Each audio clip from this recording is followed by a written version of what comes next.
जिस घर में रोज लड़ाई झगड़े होते हों, अगर वहां नारद जी पहुंच जाए ना तो उस घर में कभी लड़ाई झगड़ा नहीं होगा। और जिस घर में कभी हुआ ही नहीं हो, अगर वहां नारद जी पहुंच जाए ना महाराज, उस घर में रोज पटाखे रोज दिवाली है। बिना महाभारत के महाभारत घर में होंगे। ये नारद जी का स्वभाव है। नारद जी कहते हैं, बोले मैया आजकल हर जगह सिर्फ दिखावटी प्रेम है।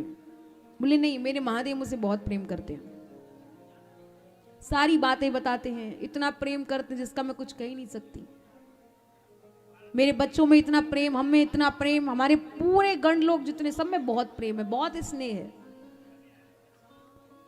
जैसे कहा, बोले प्रेम, बोले प्रेम तो प्रेम, और तो और महादेव मुझसे कुछ कपट भी नहीं करते, सारी बातें बताते हैं। माता ने कहा, तुम नारद जी कहते हैं सारी बातें? बोले हाँ सारी बातें। बोले तो फिर आपको तो ये वाली भी बात बताई होगी। बोले कौन सी बात? बोले वही वाली। बोले कौन सी वाली? बोले वही वाली। बोले कौन सी? बोले जो महादेव के गले में मुंड माला है, उसमें मुंड किसके, ये भी आपको पता होगा। माता कहती अरे ये वाली बात तो मुझे नहीं पता।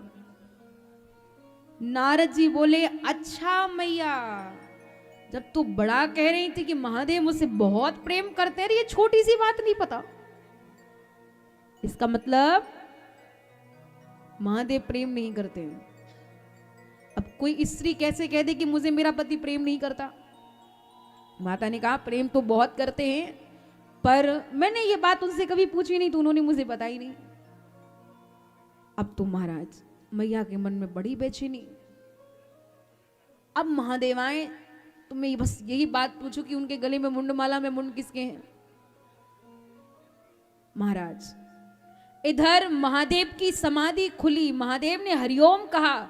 नारद जी बोले मैया मुझे एक भक्त के घर और भी जाना है, कोई बहुत जरूरी काम है, मैं फिर कभी आऊंगा, आप पूछ लेना। बोली ठीक है। अब तो माता बहुत अशांत। बीच रास्ते में नारद जी को महादेव का दर्शन हो जाता है। बोले महादेव प्रणाम करता हूं। महादेव कहते मैं भी आपको प्रणाम करता हूं। बोले कुछ सेवा का अवसर तो मिले। बोले अवसर सिर्फ यही है कि आपको माता ने शीघ्र ही बुलाया है, थोड़ा जल्दी जाना, उनको कोई बहुत जरूरी काम है। महादेव बोले जहां आप जैसे दूत का पधारना हो और वहां कोई जरूरी वाला काम ना हो, ऐसा तो हो ही नहीं सकता। देखते हैं क्या करके आए हैं। महादेव गए। महाराज रोज मैया द्वार पर खड़ी मिलती है, पर आज मैया नहीं है। महादेव ने हर एक भवन में जाकर के देखा, हर एक कक्ष में जाकर के देखा, कहीं भी मैया नजर नहीं आ रही है। अंत में देखा तो मैया कोप भवन में बैठी। अच्छा कोप भवन का मतलब आप लोग जानते हो क्या होता है? बताओ। जब पहले माताओं को अपनी कोई बात पूरी करवानी हो, कोई बात मनवानी हो, तो माताएं कोप भवन में जाकर के बैठती थी। पर माता भी कोप भवन में बैठी है। पर आजकल कोप भवन नहीं बनते। बनते क्या आपके घर में है कोप भवन? किसी के घर में नहीं है। अच्छा कौन कौन चाहते हैं हमारे घर में कोप भवन बने? बनवा देंगे हम। कौन कौन चाहते हैं बोलो? कोई नहीं चाहते हैं। इसका मतलब समझदार हो आप लोग। अपने लोगों को कोप भवन नहीं चाहिए, अपने लोगों को शांति भवन, मंगल भवन चाहिए, जिसमें ठाकुर जी की कृपा बनी रहे, सद्बुद्धि आए हम लोगों में, सुमति हो हम लोगों के अंदर। मंगल भवन अमंगल हारी, द्रवो सुदशरथ अजिर बिहारी। पर माता कोप भवन में बैठी है। महादेव गए। रोज मैया जैसी देखती थी कि महादेव आए हैं, तो रोज माता स्नेह के साथ, विनम्रता के साथ पूछती थी भगवान क्या लाऊं, क्या पाएंगे, क्या बात है। पर आज तो मैया कुछ भी नहीं बोली। महादेव बोले देवी, ओ देवी।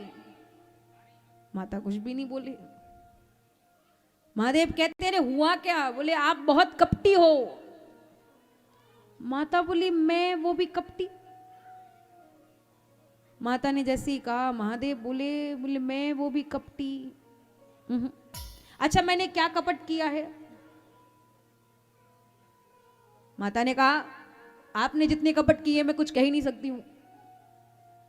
महादेव बोले मैंने तो आपको वो भी बताया है जिस झांकी का मुझे दर्शन हो, और तो और अपना गुरु मंत्र तक आपको बताया, आप कहती हो मैं कपटी हूं। बोले कपटी तो हो,